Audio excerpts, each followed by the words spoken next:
সব দখলদারিত্ব চলে যাচ্ছে। সেখানে যতগুলো মাঠ আছে সবগুলো সে দখলদারিত্ব নিয়ে নিচ্ছে। সে ক্রিকেটারদের জন্য যতগুলো মাঠ ছিল সে সবগুলো তার দখলে নিয়ে নিচ্ছে।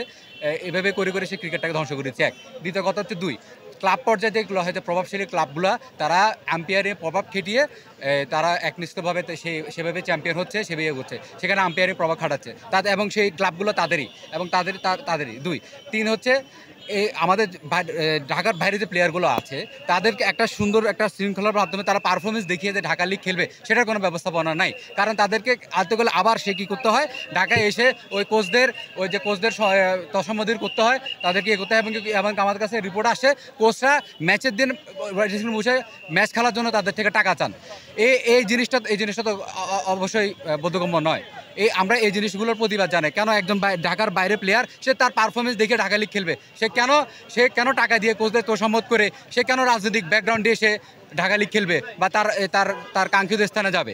আমাদের প্রতিবাদগুলো হলো এই জায়গায়। একজন ক্রিকেটার হিসেবে আমরা বলতে পারি আমাদের যে বেসিক জিনিসগুলো আছে, একটা খেলার মাঠ, একটা টার্ফ, তারপর হচ্ছে লিগগুলো কন্টিনিউসলি হওয়া, এবং আমাদের আর্থিকভাবে আমরা যে লিগ খেলা থেকে সহায়তা পাই সেগুলো, এর বেশি কিছু আর নয়। কিন্তু এ বোর্ড আমরা যত কিছু 15 বছর ধরে যেভাবে করে আসতেছে তারা আমাদের কোনো কিছুই এগুলো তক করতেছে না।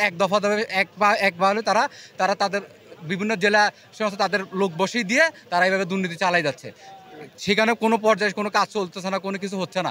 তাই আমাদের যে বেসিক নিডগুলো সেগুলো আমরা চাবো পরবর্তী এই বোর্ড সভাপতি পদত্যাগ করে পরবর্তী বোর্ড সভাপতি যিনি হবেন তা অবশ্যই আমাদের নির্বাচিত হবেন, এবং তিনি আমাদের এই দাবিতে বেসিক নিডগুলো ঢাকার, বিশেষ করে ঢাকার বাইরে যারা প্লেয়ার আছে তাদের এই বেসিক নিডগুলো তারা পুরো নতুন যিনি নির্বাচিত হবেন তিনি অবশ্যই সবার সম্মত। আমি এখানে একটু অ্যাড করি। হ্যাঁ, আপনার হচ্ছে আমরা আসিফ মাহমুদের কাছে আমাদের অনেক প্রত্যাশা ছিল। উনি প্লেয়ারদের সাথে না বসে উনি চোরদের সাথে বসছে। আপনি বলেন, চোররে যদি বলি এই তুমি চোর, চোরে কি বলবে? চোরে বলবে না আমি চোর না। তাইলে এরা তো চোর, এরা কি আসিফ মাহমুদের কাছে গিয়ে বলবে আমরা চোর, আমরা চুরি করছি? তাইলে এই চোরদের পদত্যাগ করতে হবে আগে। ওনার করা উচিত ছিল প্লেয়ারদের সাথে বসা।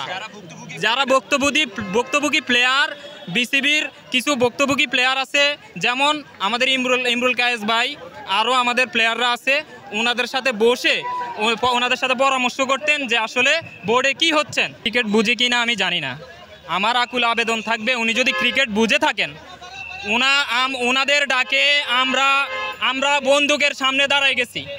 যাত্রাবাড়ির ট্র্যাজেডি 5 তারিখে সবাই জানে, আমি সামনে ছিলাম। আমরা শান্তিপূর্ণভাবে আমরা শাহবাগ আসতে যাচ্ছিলাম, আমাদেরকে পুলিশ, ছাত্রলীগ, যুবলীগ সহ গুলি করে আমাদের ভাইদেরকে অতর্কিতভাবে হামলা করছে। হ্যাঁ, আমরা তো ওনাদের ডাকে সাড়া দিছি। এখন আমরা সাধারণ ছাত্র, সাধারণ প্লেয়ার, আমাদের সাথে তো ওনার মত প্রকাশ করার দরকার ছিল। উনি চোরদের সাথে বসে চোরদের পরামর্শ নিচ্ছেন, এটা তো আসলে কাম্য নয়। এটাই ক্রিকেটাররা রাজনীতিতে সম্পৃক্ত হয়ে যাচ্ছে। ফলাফল কি? ফলাফল আপনি রাজনীতি সম্পৃক্ত হওয়ার ফলে বিসিবিতে আপনি প্রভাব খাটাচ্ছেন, যোগ্যদের আপনি মূল্যায়ন করতেছেন না, অযোগ্যদের আপনি এখানে এনে বসাচ্ছেন। দিন শেষে ফলাফল শূন্য। আমরা হতাশাগ্রস্ত। আমরা দিন শেষে ওই যে কান্না জড়িত চোখ নিয়ে কিংবা আমরা যেতে হয় আমাদের ঘরে ফিরে। দিন শেষে ফলাফল শূন্য হাতে নিয়ে ঘরে ফিরে যেতে হয়। আমরা ক্রিকেট ভালোবাসি, ক্রিকেটের পছন্দ করি, ক্রিকেট আমাদের আবেগ। আমরা চাই ক্রিকেট দুর্নীতিমুক্ত হোক, দুর্নীতি হয়ে এই যে দুর্নীতির যে কালো থাবা এখান থেকে আমাদের ক্রিকেটটা অন্তত মুক্ত থাকুক।